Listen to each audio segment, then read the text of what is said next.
The producer of local boy band Mirror's concert has issued an apology as the public continues to demand a swift and thorough investigation of last week's freak accident.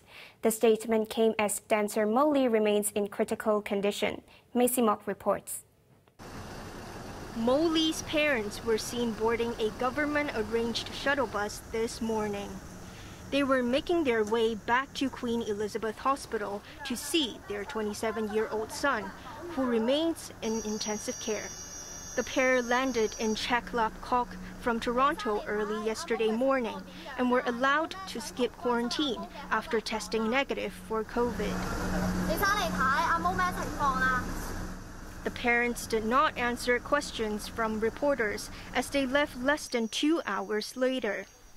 As of this afternoon, Lee's condition remains unchanged from yesterday, critical but with stable vitals.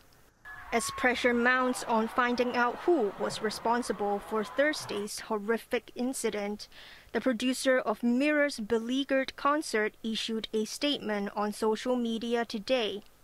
Francis Lam offered an apology to all the performers, especially the injured dancers, their families, and the audience. He went on to say he is cooperating with police and various government departments in their investigations, and that he has never thought of escaping from responsibility. Lam said he chose to stay silent for the past few days because his blame is nothing compared with the pain of those who got hurt. But he's speaking up now because of growing speculations and rumors online, which he feels the need to address. He added he reserves the right to take legal action against those who spread false accusations. Macy Mock, HKIBC.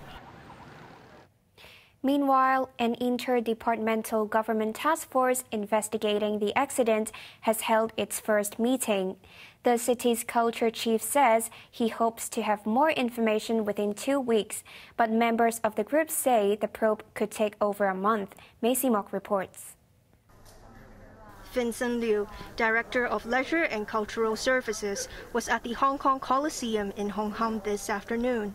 For the first time, he held a meeting with members of a government cross-departmental task force to investigate the cause of the accident 4 days ago, which left 2 dancers injured. Others who attended the meeting include Superintendent Alan Zhong, representatives from Electrical and Mechanical Services Department, as well as Louis Cito, former chairman of the Institute of Engineers Mechanical Division. Cito said the investigation is expected to take up to 8 weeks. They will look at many aspects, including the condition of the metal cords that held up the giant screen and whether other nearby objects caused problems as well. Leaving the meeting after around 2 hours, Liu refused to reveal details of what was discussed.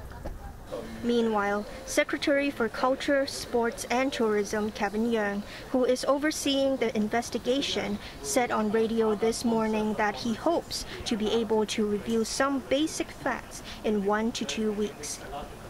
He also responded to criticism against an earlier statement he made, in which he called on upcoming performances to remain simple and relatively static. Yeung said the government has to ensure safe performances within their premises, but still welcome variety. He said officials will get in touch with organizers to discuss their stage designs and see if giant hanging screens can be avoided for now. Macy Mock, HKIBC.